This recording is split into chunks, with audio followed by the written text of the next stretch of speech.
Alright guys, it's your boy Tom, and I'm back in the house for episode 26 of Transfer Daily, where I'm going to give you guys all the latest when it comes to the Premier League and transfer news.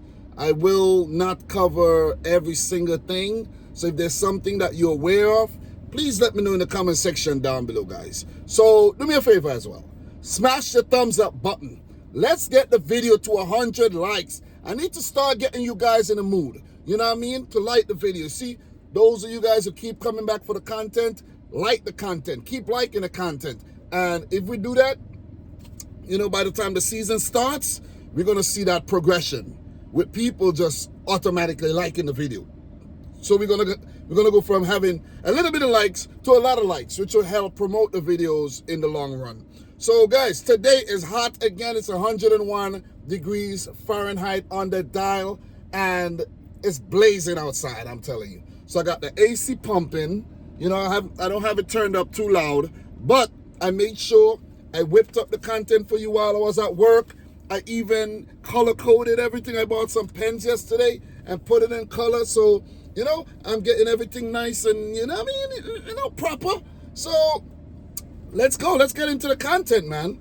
Don't forget to like the video, guys. Let's get it, man. I really appreciate the reception the last few videos have been getting. You know, it's not a ton load of views like a 10K, 20K, 30K. But listen, man, listen.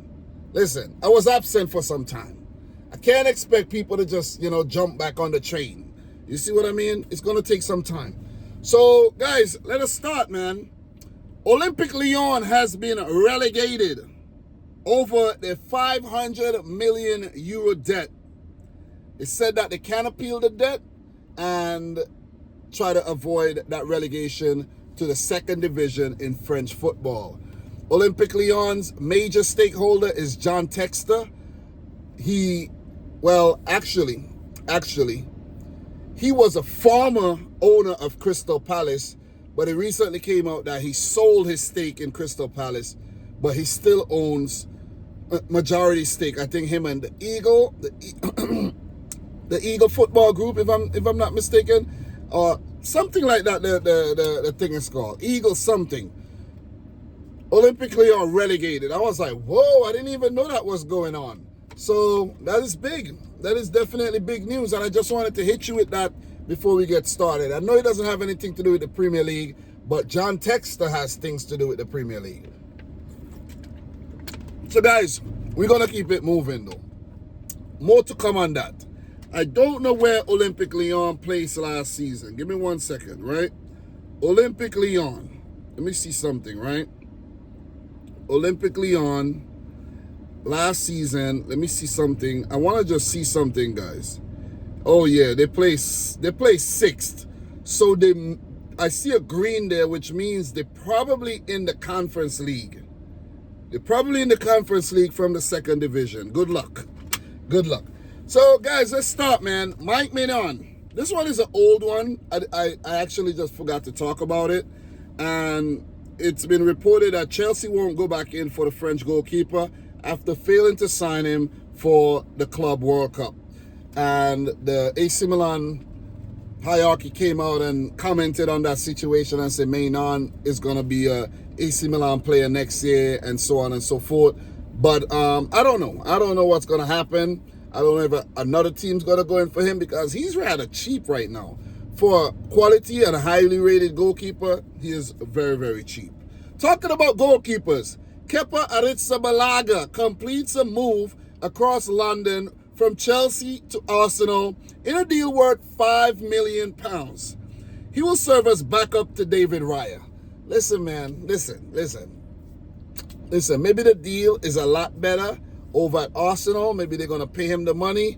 He doesn't want to be a Chelsea player any longer. Or they probably, I don't know what's going on. But Kepa was once the most, he's probably still the most expensive goalkeeper at all time when Chelsea brought him in from Athletic Bilbao. And listen, man, it didn't work out. Let's put it that way. It did not work out. He ended up going out on loan a few times. He went out to Barcelona, not Barcelona, but Real Madrid. And I think the last loan move, he was at Bournemouth.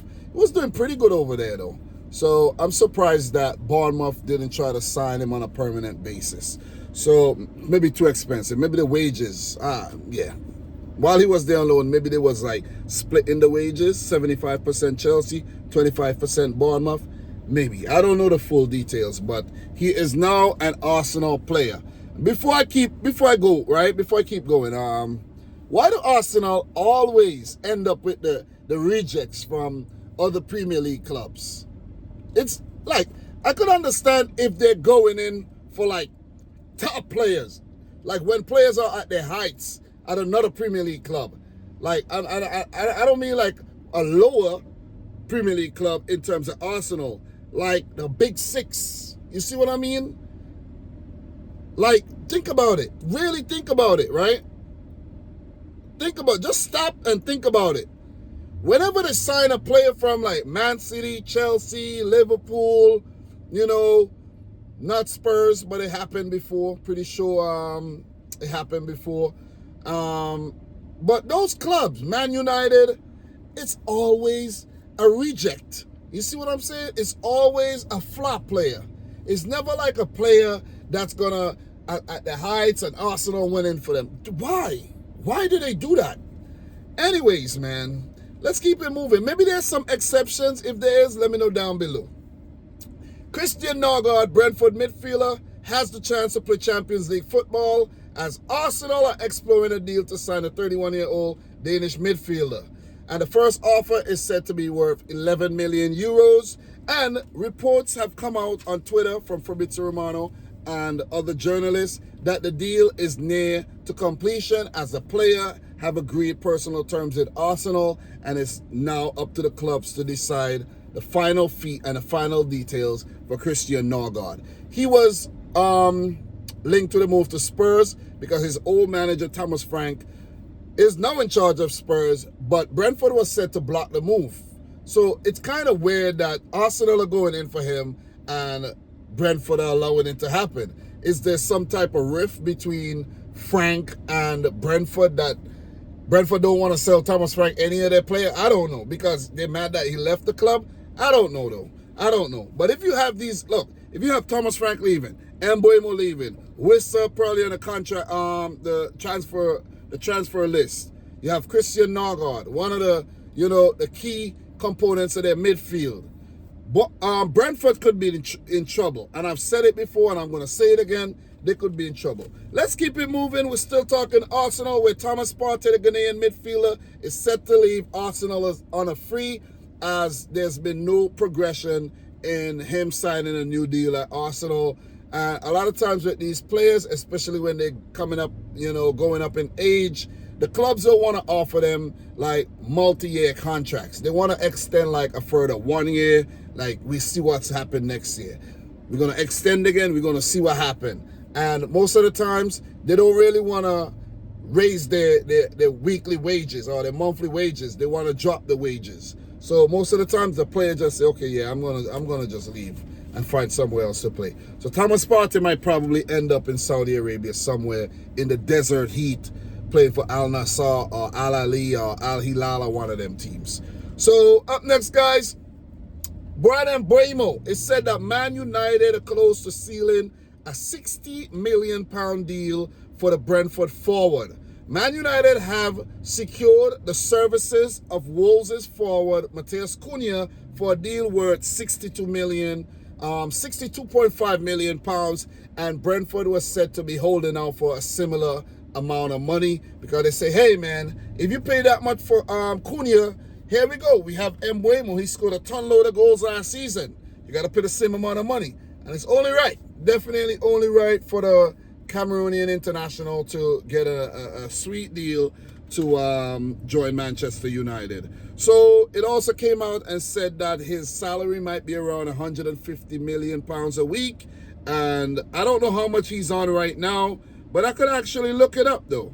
I could actually maybe like look it up really quick.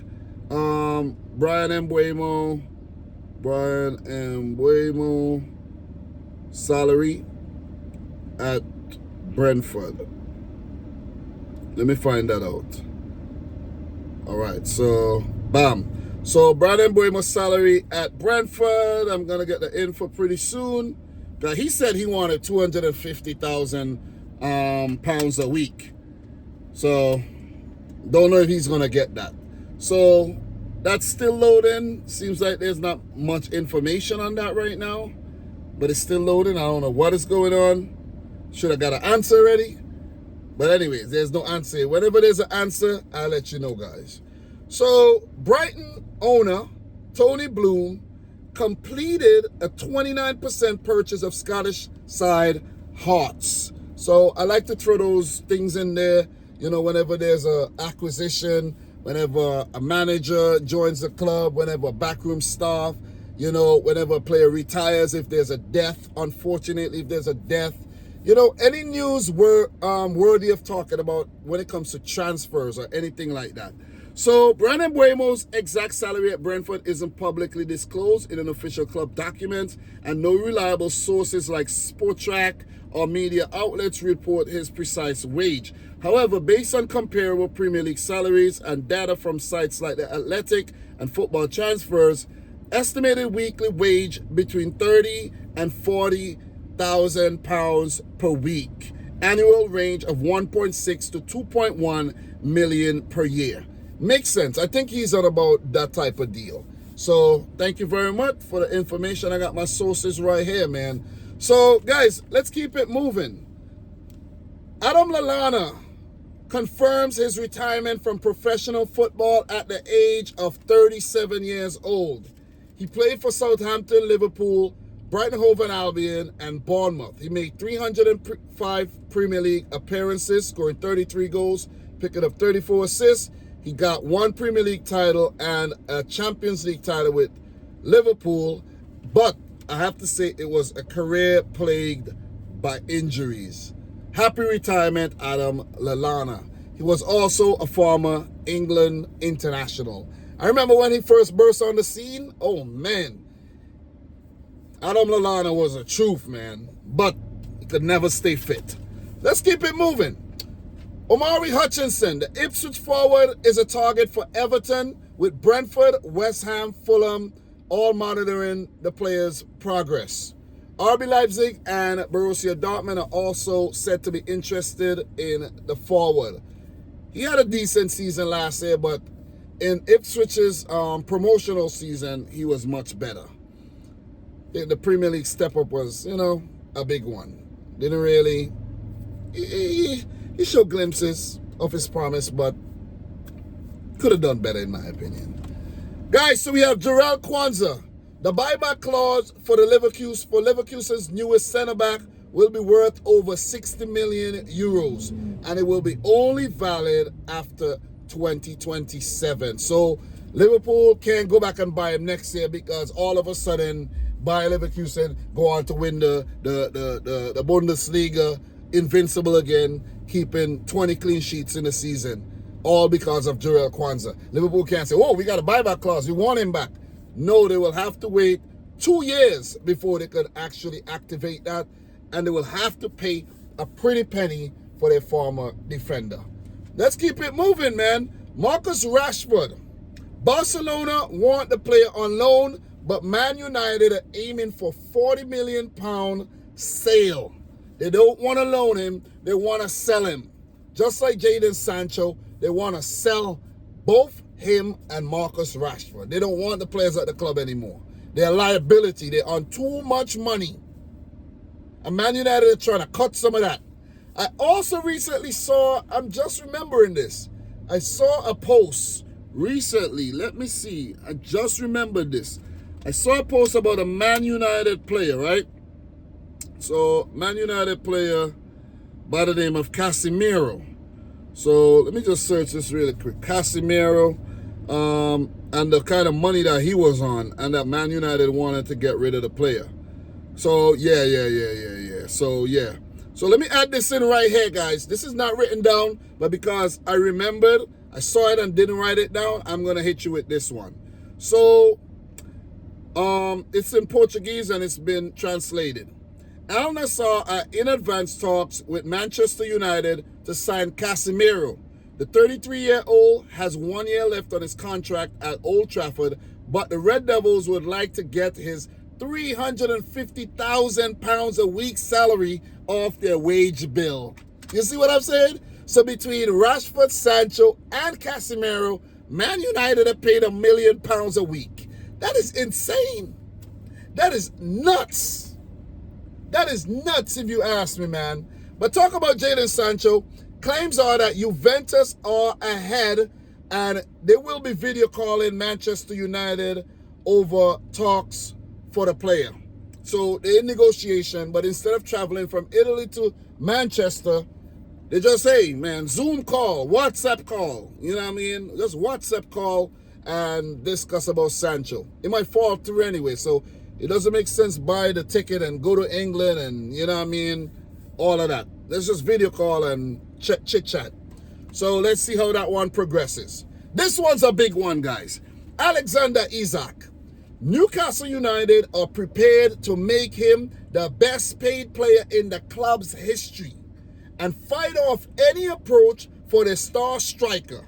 It's been said that Bruno Guimaraes, Sandro Tonali, and Anthony Gordon are amongst the highest earners at Newcastle United Football Club.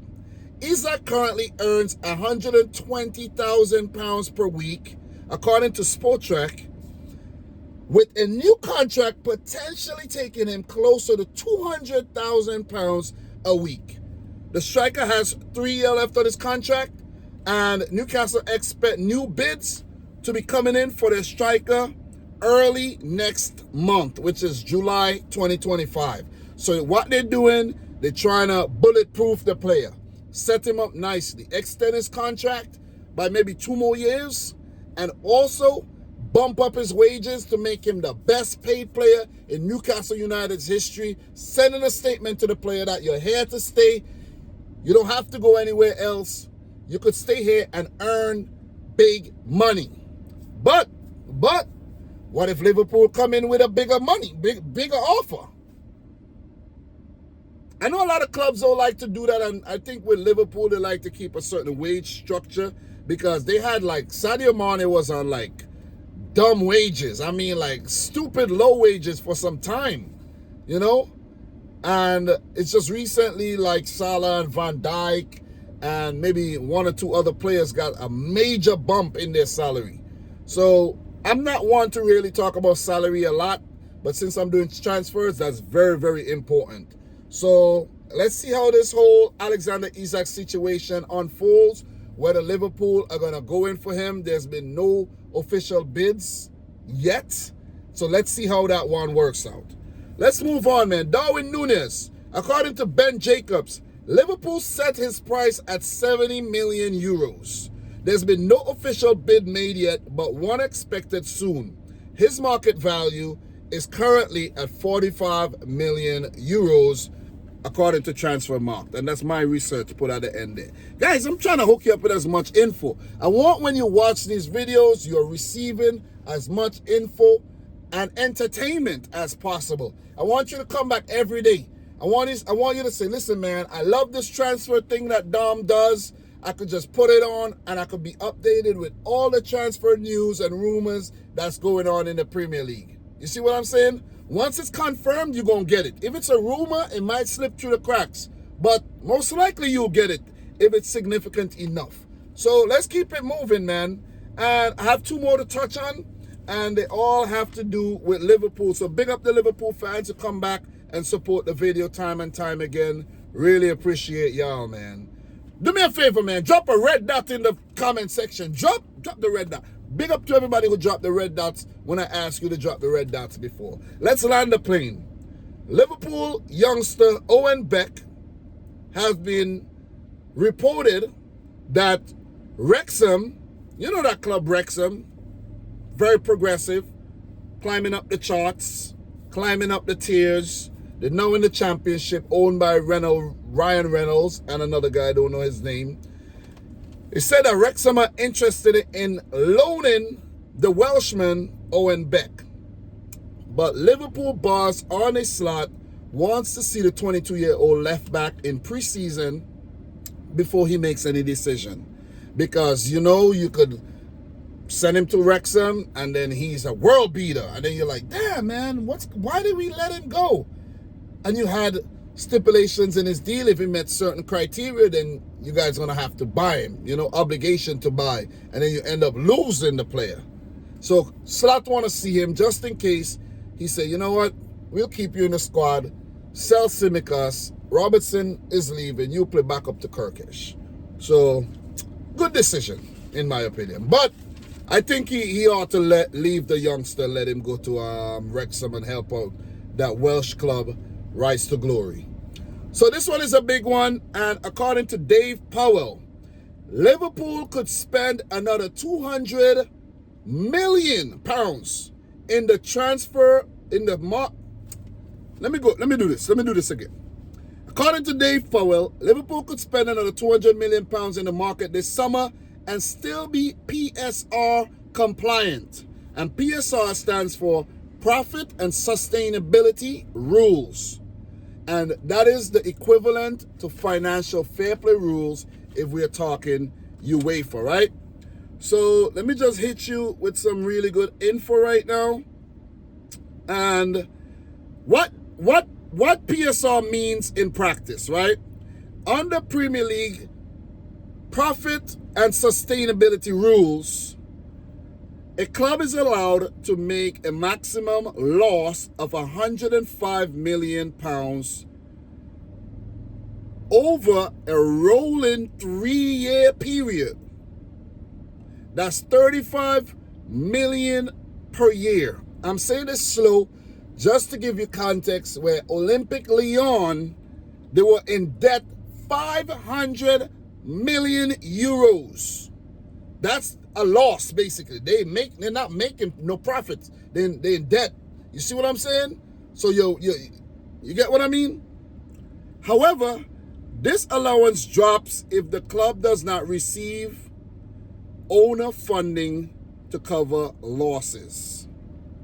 Certain expenses are excluded from the calculations, included infrastructure and stadium development, youth academy costs, women's football, and community and charitable projects. Clubs that breach PSR limits can face sanctions such as points deductions, as seen with Everton and Nottingham Forest, transfer restrictions, as seen in Sheffield Wednesday in the lower leagues, where they did not pay their staff and they got transfer bans, meaning you're operating at basically a loss and you can't even pay your people. And there's also fines, you see. And I think a lot of you guys are now going to talk about Manchester City and 115 charges, and City should get relegated and all of that. Guys, why is it taking so long? Why is it taking so long for the Premier League to figure out what they want to do with those 115 charges against Manchester City? I don't even get it. For me being a City fan, I'm like, I don't get it. Something's fishy about it, right? Think about it. You just think about it. But anyways, guys, that's another episode. It's a wrap, episode 26. Drop your thoughts down below. If there's a transfer you want to hear me talk about, if you want to hear me, give my thoughts on it, if you want me to put it in the next segment, drop it down below. And this is only for the people who are still here. So, like, let me talk to you. If you are still here, listen, man, big up. I appreciate you 100%. Make sure you like the video, subscribe if you're new, and until next time, from your boy Dom, peace out. Rich Squad. Guys, I brought the energy today, man. Today's my Friday. I'm off for the next 2 days, and I could chill and relax. I don't have to wake up at 4 o'clock in the morning. All right, we'll talk soon, man.